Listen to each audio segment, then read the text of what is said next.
今天我们观察朦胧的眼神与表情。朦胧的眼睛会说话，具有极强的情绪表达力。通过捕捉他的表情变化，我们或许能更准确地理解他在某些照片中的状态，他是否愤怒，是否紧张，甚至是否感到威胁。朦胧真正笑的时候，眼角弯弯，嘴角上翘，尤其是眼角带笑的神情，非常容易辨认。那么，当他收起笑容，呈现出那种略带文艺气质的状态时，又会是什么样子呢？他的文艺范表情基本呈现为目光平视，嘴角放松，眼神处于一种松弛的状态。因为他的眼角下弯柔和，唇角也自然带弧度，即使只是轻轻抿唇，在旁人看来也像是眼睛和嘴角都含着笑意。朦胧平和与生气时的表情变化也很明显。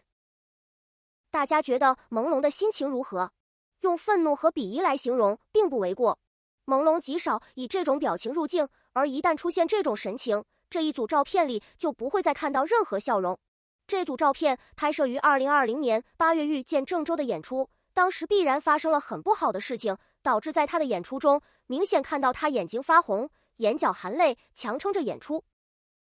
而从2021年9月20日起，朦胧的照片中开始频繁出现这种表情与密闭空间。最夸张的莫过于这张中秋节的宣传照，朦胧整张脸写着不情愿与不配合，完全不像是在庆祝佳节，反倒更像是在冷眼审视仇人。与他以往拍摄的宣传照相比，风格简直判若两人。并且同样是从2021年10月开始，朦胧开始用拍立得记录生活，但他并没有把这些撕拉照片发在自己的微博上，而是放在了工作室的微博里。这更像是一种刻意的提醒，从此之后，工作室账号发布的照片和视频都有被造假的可能，需要格外仔细的甄别。我们现在基本可以确认，朦胧在2021年9月20日便已失去自由，而工作室的原有工作人员也被更换。此前，工作室微博一直由一位热情、真心喜爱朦胧的小姐姐运营，她发布了大量朦胧的生活照与花絮片段，让人真切感受到曾经确实有人真心爱过她，保护过她。从9月14日狗仔拍到他与周品聚会，到9月20日被发现已遭欺骗与控制，短短几天，他的人生就经历了天翻地覆的变化。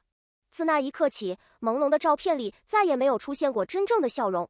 而工作室微博的风格也随之骤变，从原本温度十足的记录变成了冷冰冰的官方文字。我放几张当年工作室写下的那些温暖话语，最后一条停在了8月13日。谢谢你，还有萌萌小事，曾经给过朦胧温暖和真心。